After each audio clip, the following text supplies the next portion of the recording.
Welcome to the Explainer. Now, when you hear the name Dell, your mind probably jumps straight to computers.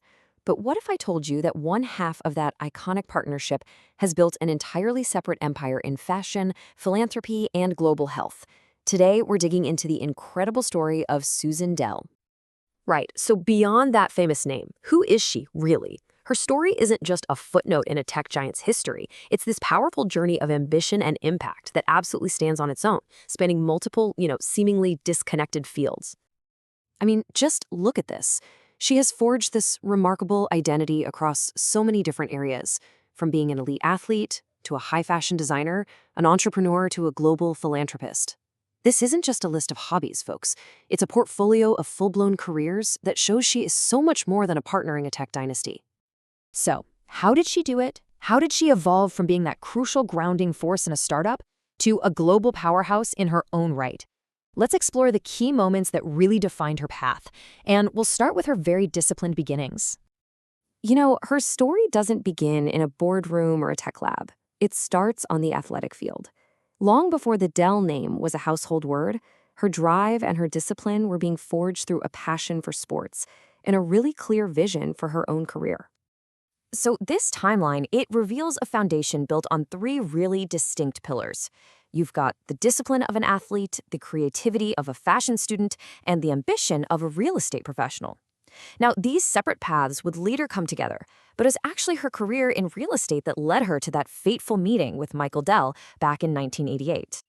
Okay, so their marriage in 1989 marks the beginning of a true powerhouse partnership.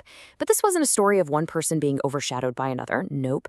From the very start, their roles were distinct and crucially, deeply complementary. And this dynamic was absolutely critical during Dell's explosive growth in the early 90s. While Michael was the tech visionary, working these grueling 80 to 100-hour weeks, Susan was the essential grounding force. She wasn't just managing the home, she was ensuring that family and social responsibility stayed at the very core of their lives, a value that would, down the line, define their legacy. So as their family grew to include 4 children, Susan began this major expansion of her own ventures. She launched 2 great enterprises that would really come to define her independent legacy. First, in 1999, she co-founded the Michael and Susan Dell Foundation. This was the institution that would amplify her impact on a global scale. And let's be clear, this wasn't a passive role. She stepped in as its co-president, becoming a key strategic driver from day one. And from the very beginning, the foundation's mission was crystal clear. It focused on these 3 core pillars: children's health, education, and family economic stability. Their work targeted communities in the US, India, and South Africa. Now, what's absolutely amazing is that at the exact same time she was building this philanthropic powerhouse, she was also diving headfirst into the cutthroat world of high fashion. She was channeling her design education and launching her own independent brands, determined to make a name for herself in a completely different arena.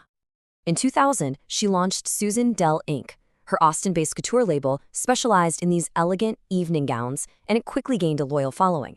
It was celebrated for its meticulous detail, and it proved she had both the talent and the business savvy to succeed. Then, in 2006, she launched Phi. Now, this wasn't just a local venture. Phi was a luxury ready-to-wear brand.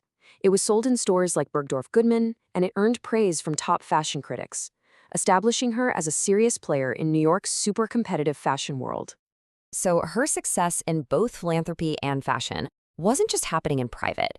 Soon, her influence would be recognized on a national and even a global stage, which is what really solidified her public legacy.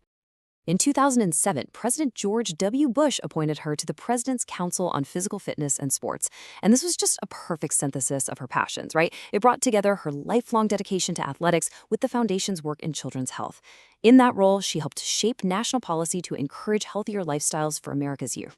But her leadership was never more clear than in a crisis. When Hurricane Harvey devastated Texas in 2017, she and the foundation didn't just write a check. They spearheaded one of the largest private relief funds in history, ultimately raising hundreds of millions of dollars to help rebuild communities all across the state. You see, her involvement was deeply personal, not just financial. She was on the ground, visiting shelters and meeting with families in the hardest-hit areas. This kind of hands-on approach showed a compassionate and effective leadership that earned widespread recognition and made a real difference when it was needed most. So in 2018, her legacy in her home state was cemented with her induction into the Texas Women's Hall of Fame. And this is a huge honor, officially recognizing her decades of extraordinary contributions across education, health, and crisis management. So when you look at her journey as a whole, what just stands out is this incredible parallel growth.